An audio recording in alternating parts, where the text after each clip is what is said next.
अस्सलाम वालेकुम स्टूडेंट्स। आज के हम इस लेक्चर में लॉगरिथम को डिटेल में पढ़ेंगे। एक्सरसाइज 2.2 पर जाने से पहले यहाँ पे कुछ बेसिक्स हैं, उनको समझना बहुत ज़रूरी है। तो सबसे पहले हम समझते हैं कि लॉगरिथम क्या होता है। तो स्टूडेंट्स, यहाँ पे जो लॉगरिथम है ये दो लफ्ज़ों से मिलके बना है, दो वर्ड से मिलके बना है, जिसमें पहला है लोगोस और दूसरा है अरिथमोस।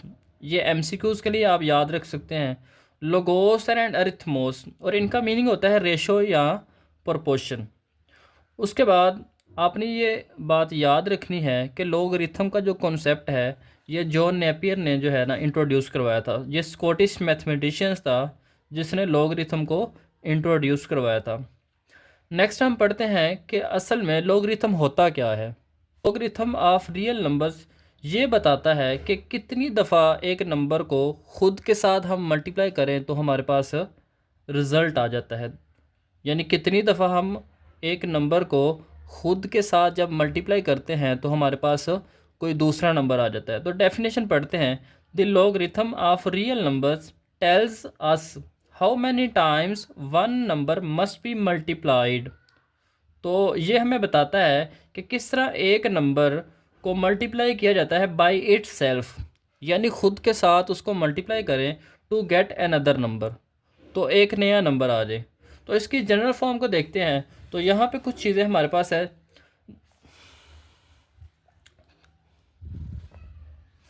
तो जनरल फॉर्म हमारे पास है इसकी, log x बेस b ये इक्वल है y के।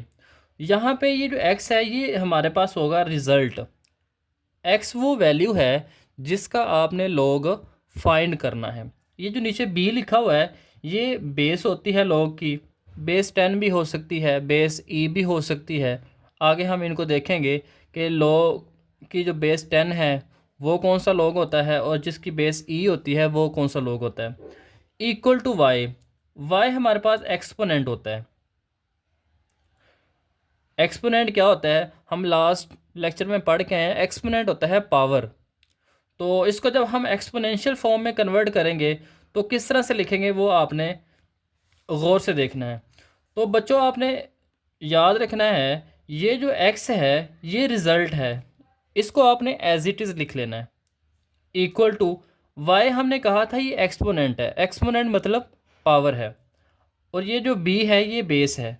ये बेस इधर आके बेस बन जाएगी, यानी इस y की बेस बन जाएगी, और y क्या बन जाएगा, पावर, यानी एक्सपोनेंट बन जाएगा। तो इसको इस तरह से लिख लेंगे, x इज़ इक्वल टू, ये जो रिज़ल्ट है ये इक्वल है किसके, बेस b पावर y। तो ये इसकी कौन सी फॉर्म होती है, ये एक्सपोनेंशियल फॉर्म होती है। फॉर एग्जांपल जैसे यहाँ पे मैं एक क्वेश्चन लिखता हूँ, log 2 बेस 3 ये इक्वल है हमारे पास 9 के। तो यहाँ पे हम इसको किस तरह से लिखेंगे जब एक्सपोनेंशियल फॉर्म में लिखेंगे, तो यहाँ पे आप लिख लेंगे ये जो बेस है ये इधर आके बेस बन जाएगी, और ये जो 9 था इसको हमने कहा था ये एक्सपोनेंट है। एक्सपोनेंट का मतलब क्या है, ये पावर है, तो ये 3 की पावर बन जाएगी। और ये जो 2 था ये हमारे पास क्या था, रिज़ल्ट। तो आपने इसको एज इट इज़ इधर ही लिख लेना है। बेस आपने थोड़ी सी नीचे लिखनी है, और जो यहाँ पे रिज़ल्ट होगा उसको आपने ऊपर लिख लेना है, या आप कुछ इस तरह से लिख सकते हैं, log। यहाँ पे हम एक और एग्जांपल को देखते हैं, जैसे 4 है, इसकी बेस हमारे पास 3 है, ये इक्वल है जी हमारे पास x के। तो अब हम क्या करेंगे, हम इसको एक्सपोनेंशियल फॉर्म में किस तरह से कन्वर्ट करेंगे। अब आप देखें यहाँ पे हमने कहा था कि हमारे पास जो ये नीचे होता है ये नंबर, ये क्या होता है, ये बेस होती है, तो हम इसको बेस में लिख लेंगे। और ये जो x था इसको हमने यहाँ पे एक्सपोनेंट कहा था, तो ये इधर आके आगे बन जाएगा, ये एक्सपोनेंट बन जाएगा। इक्वल टू, ये किसके इक्वल है, यहाँ पे हमारे पास रिजल्ट क्या है, 4। ये इसकी लॉगरिथमिक फॉर्म है और ये इसकी एक्सपोनेंशियल फॉर्म है। क्योंकि एक्सरसाइज 2.2 के अंदर हमने डिटेल में इस तरह के क्वेश्चंस करने हैं। तो आइए चलते हैं एक्सरसाइज 2.2 पर।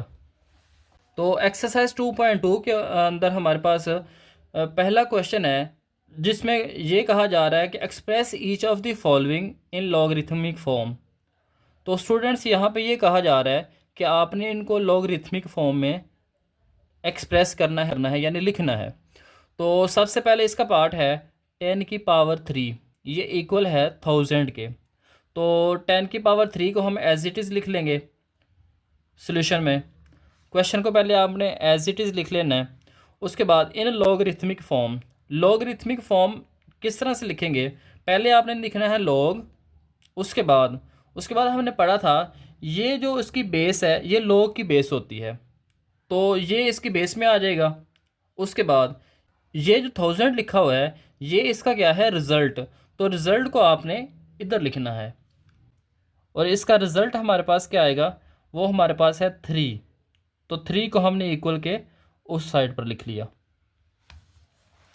इसी तरह से हमारे पास पार्ट नंबर 2 है 2⁸, ये इक्वल होता है 256 के। तो सबसे पहले हम सॉल्यूशन में क्वेश्चन को एक दफ़ा ऐसे ही लिख लेंगे। उसके बाद हम इन्हें इसको लॉगरिथमिक फॉर्म में लिखना है।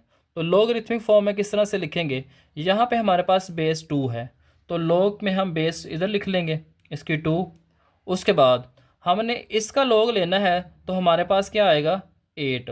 तो 256 इधर लिख लेना हमने इक्वल टू, हमारे पास क्या आ जाएगा रिज़ल्ट 8। तो ये इसकी लॉगरिथमिक फॉर्म है। बड़ा इजी सा है बच्चों, ये हर एक स्टेप के अंदर सेम हमने इसको रिपीट करना है। तो पार्ट नंबर 3 है जिसमें हमारे पास है 3⁻³ ये इक्वल है 1/27 के। तो इसको हम लॉगरिथमिक फॉर्म में लिखेंगे। किस तरह से लिखेंगे, ये हमारी बेस है, इसको हम लॉग के नीचे बेस में लिख लेंगे और ये वो नंबर है जिसका हमने लॉग फाइंड करना है, ये रिज़ल्ट है। तो ये 1/27 आ जाएगा, किसके इक्वल आएगा, ये जो उसका एक्सपोनेंट है, ये जो उसकी पावर है, ये इक्वल के दूसरी साइड पे हम लिख लेंगे। इसी तरह से पार्ट नंबर 4 है कि 20 की पावर जो है वो 2 है, ये किसके इक्वल है 400 के। जब हम इसकी लॉगरिथमिक फॉर्म में लिखेंगे तो ये जो बेस है इसको हम इसके नीचे लिख लेंगे और ये वाला जो नंबर है जो रिज़ल्ट है यहाँ पे, इसको हम लॉग के साथ लिख लेंगे। ये इक्वल होगा किसके, ये जो पावर है इसको हम इक्वल के इस साइड पर लिख लेंगे। इसी तरह से ये पार्ट नंबर 5 है। पार्ट नंबर 5 में हमारे पास है 16 की पावर -1/4, ये इक्वल है 1/2 के। तो यहाँ से हम क्या करेंगे इन लॉगरिथमिक फॉर्म, तो यहाँ पे ये जो बेस है इसको हम लॉग के नीचे लिख लेंगे और ये जो रिज़ल्ट है इसको हम लॉग के साथ लिख लेंगे। ये इक्वल आ जाएगा किसके भला, -1/4 के। इसी तरह से 11 की पावर 2 है, तो ये किसके इक्वल है जी 121 के। जब इसको लॉगरिथमिक फॉर्म में लिखेंगे तो बेस को हम नीचे लिख लेंगे और ये जो वाला इक्वल के इस साइड पे जो 121 है इसको हम लॉग के साथ में लिख लेंगे और ये इक्वल होगा 2 के, जो कि यहाँ पे इसकी पावर थी। नेक्स्ट है जी P = Q की पावर R। अब Q की पावर R जो है इसको हम पहले लिख लेंगे, ये इक्वल है किसके, P के। तो यहाँ पे हमारी पास बेस जो है वो कौन सी होगी, Q। जब इसको लॉगरिथमिक फॉर्म में लिखेंगे तो यहाँ पे हमारे पास ये जो Q है ये बेस में चला जाएगा और ये जो P है ये लॉग के साथ आ जाएगा और R जो यहाँ पे पावर है ये इक्वल के उस साइड पे हम लिख लेंगे इसको। नेक्स्ट हमारे पास पार्ट नंबर 8 है, इसका लास्ट पार्ट, जिसमें हमारे पास है जी 32 की पावर यहाँ पे है -1/5, ये इक्वल है 1/2 में। यहाँ पे जो बेस है वो है 32, इसको हम लॉग के नीचे लिख लेंगे और ये जो रिज़ल्ट है इसको हम लॉग के साथ लिख लेंगे 1/2 इक्वल टू, ये यहाँ पे जो पावर है -1/5, ये इक्वल के इस साइड पर आ जाएगी। तो इस तरह से ये सारे के सारे लॉगरिथमिक फॉर्म में कन्वर्ट हो जाएंगे।